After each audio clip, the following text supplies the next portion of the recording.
Joining us now, the chairman of the Republican Party of Virginia, Action Jack Wilson.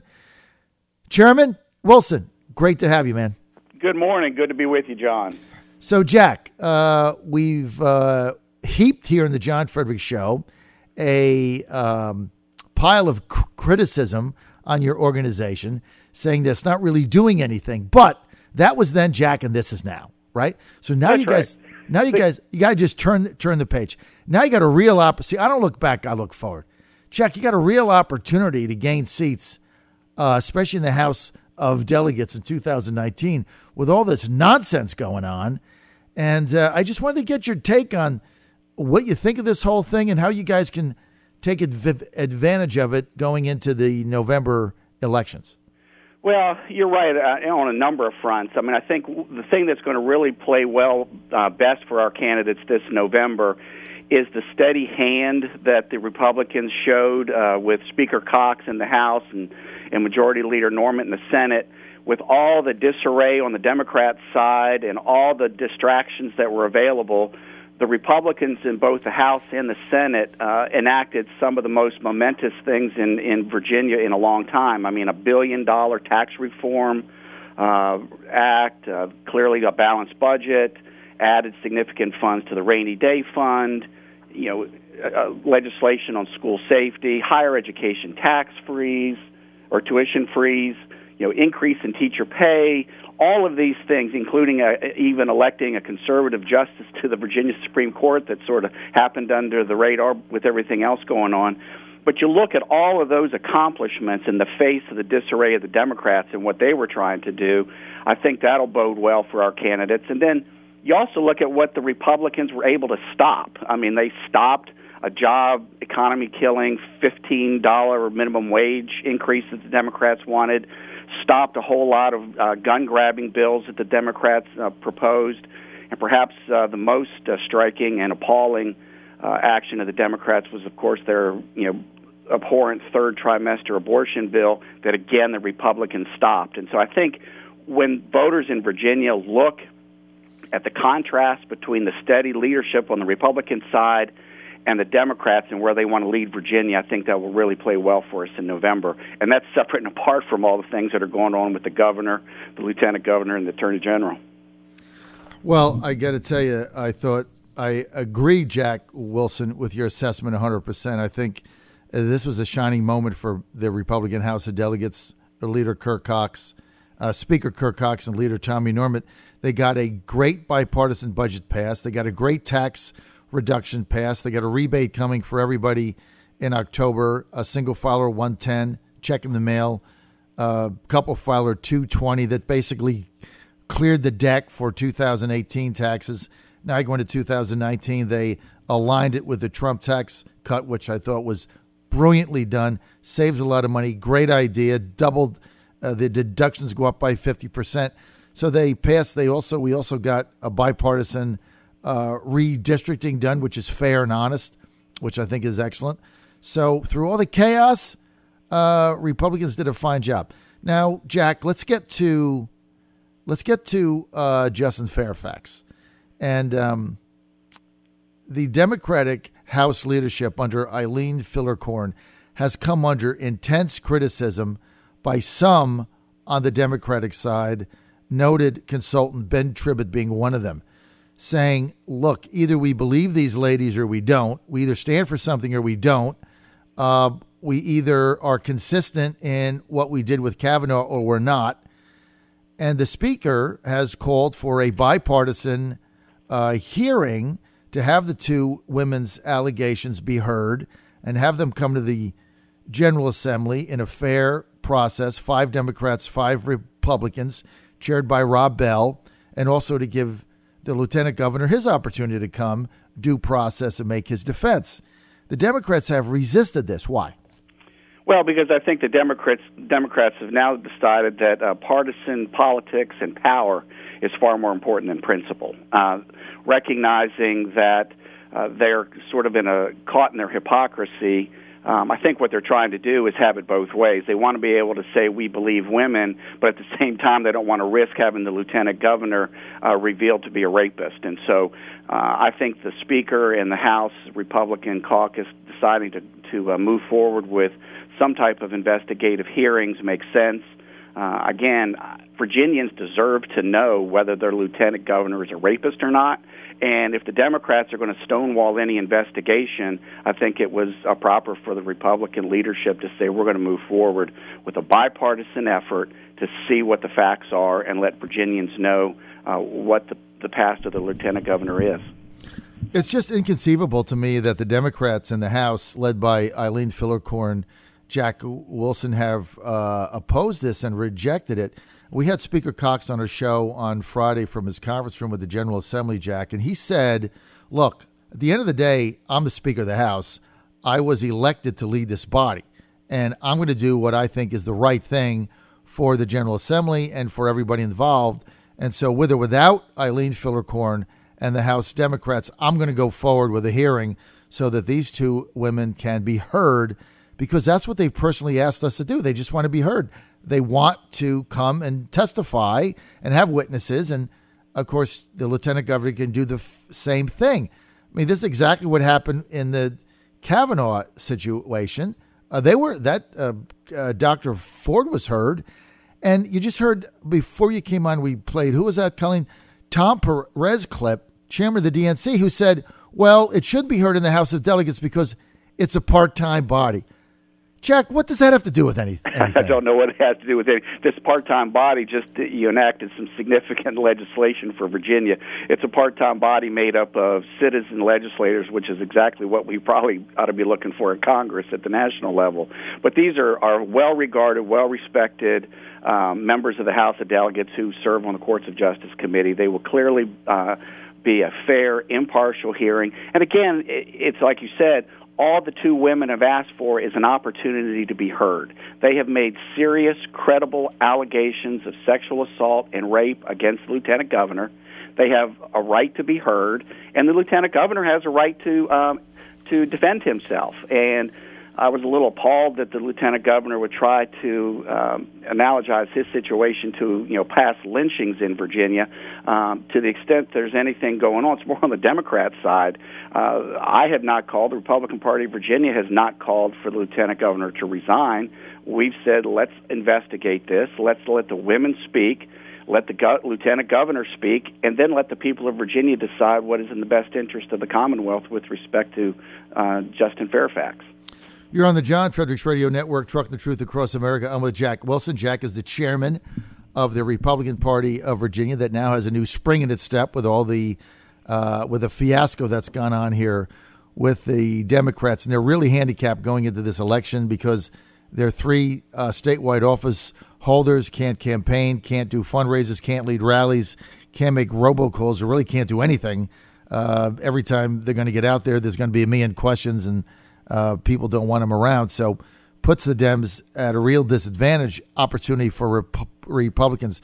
Jack, let me ask you this. Mark Herrings did the same thing that Ralph Northam did. Everybody called for Northam to resign, including the Republican Party of Virginia. Well, then why shouldn't Herring have to resign also? We agree. I mean, I think, again, I go back to where the Democrats were. They were all ready to pounce on the governor when they thought perhaps that would lead to the elevation of the second black governor in Virginia history. Then when the lieutenant governor's issues arose and then Mark Herring's issues arose, I think the Democrats realized that their hold on power was tenuous, and so they all decided to circle the wagons. And the Attorney General, I think, became sort of their safety net, recognizing that if both the governor and the lieutenant governor went, they still needed to keep the Attorney General in place in order to retain power in Virginia. But again, the Attorney General was very hypocritical. I mean, for him to call on Governor Northam to resign for a blackface incident, knowing that he had a similar transgression in his past, and then the Attorney General runs blubbering to the Legislative Black Caucus only after being contacted by reporters asking him pointed questions about similar photographs. It's just, again, the level of hypocrisy on the Democrat side is almost unbelievable. So where do we go from here, Jack? Well, I think where we're going as the Republican Party, you're right. We have gotten a renewed, and it started, when the session started, we came out of the midterms. We started to regroup. We're starting to look at some significant things at the party. Our units are growing. I'm getting that anecdotally from units around the Commonwealth. More people attending local Republican committee meetings, wanting to get involved. Our fundraising is going very well. We have no debt at the party. We've got a great working relationship with the RNC that will come into play this November.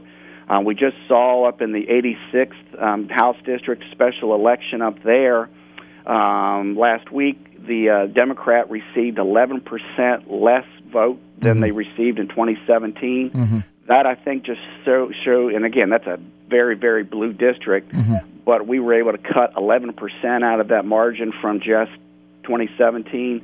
I think we have got a significant amount of momentum on our side, and our folks are energized.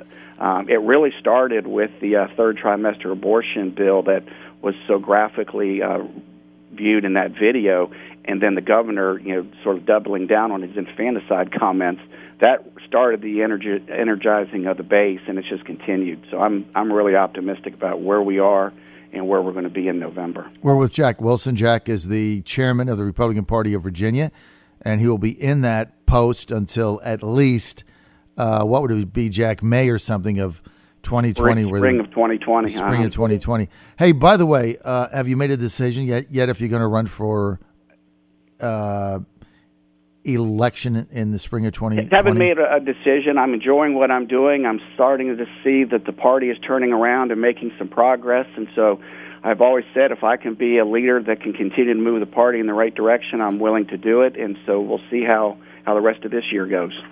Tell me about your fundraising, and how is that going, and what do you see as adding staff in your organization, at least to be, the Democratic Party of Virginia, Jack, as you know, they have so much money. They're downtown. They're in the SunTrust building. They got like 25 full-time staffers. You're not going to compete with that.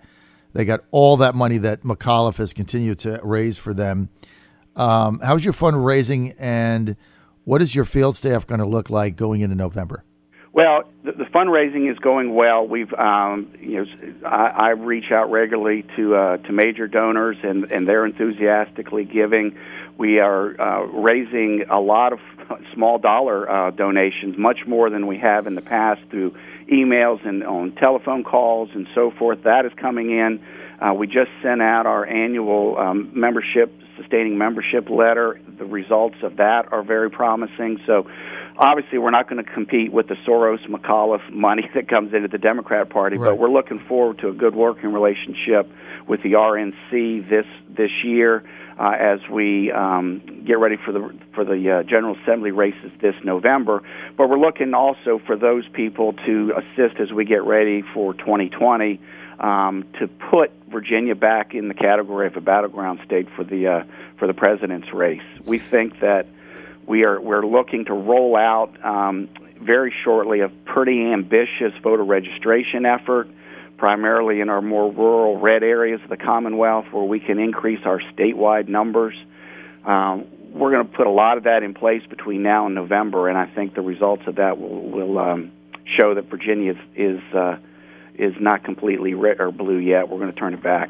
Well, it's not. It's very unlikely, Jack. Things change. Obviously, 2019 could be different. Things change. Virginia is unlikely to be a first-tier battleground state.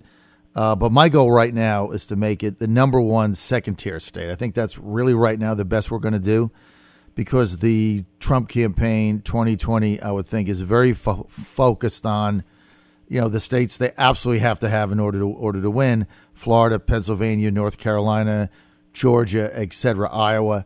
So I doubt very much we're going to have the status in 2020 that we did in 2016, where Virginia was looked at as a winnable state. I doubt that is going to come into fruition.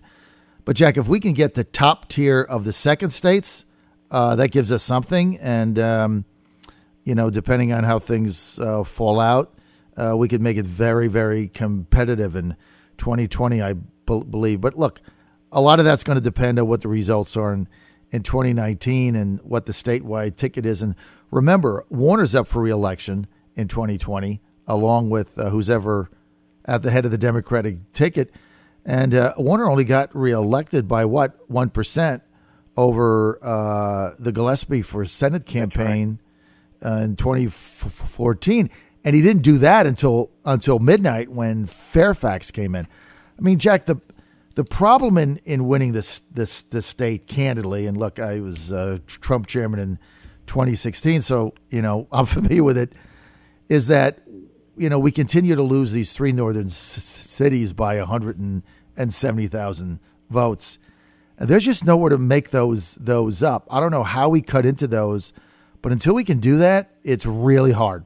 Well, you're right, but that's where you start looking at the results in these congressional races in the midterms. You just look at the number of votes that were cast, for example, in the 10th Congressional District for Barbara Comstock and the 9th Congressional District for Morgan Griffith.